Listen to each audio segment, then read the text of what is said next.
Hola a todos, ¿cómo están? Feliz de compartir con todos ustedes este nuevo proyecto televisivo aquí en este nuevo horario. Conmigo van a descubrir esos tips, esos datos, esa gente interesante con diversos temas de actualidad que tu día a día necesita. Hoy te contamos sobre el buen uso de los dientes. El Plus de la Tarde arranca así.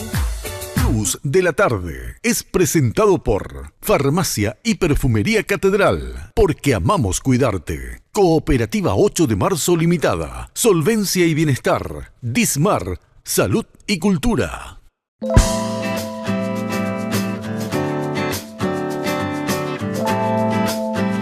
¿Sabías que hay hábitos que pueden dañar tus dientes?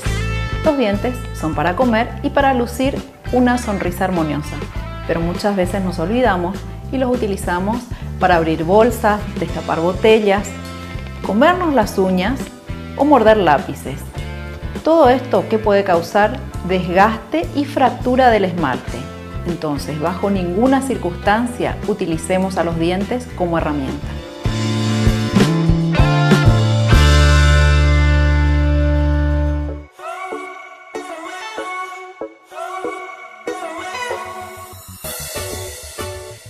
Mirta, ¿cómo estás?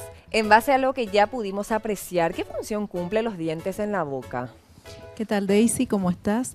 En realidad los dientes, las funciones que cumplen los dientes en la boca, primero es la masticatoria, estética y funcional. Entonces, para todo lo que vimos en ese tape, no tenemos que utilizar como herramientas o como para cortar, ¿sí? O para cortar hilos, para cortar papeles.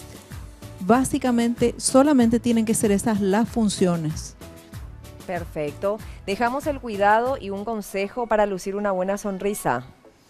Controles cada 6 meses, Okay. Si no es posible que sean anuales, una buena alimentación equilibrada y controles, como siempre, al odontólogo y para que esa boca tenga unos dientes y poder disfrutar de esa sonrisa saludable. Plus de la Tarde fue presentado por Farmacia y Perfumería Catedral, porque amamos cuidarte. Cooperativa 8 de Marzo Limitada, Solvencia y Bienestar, Dismar, Salud y Cultura.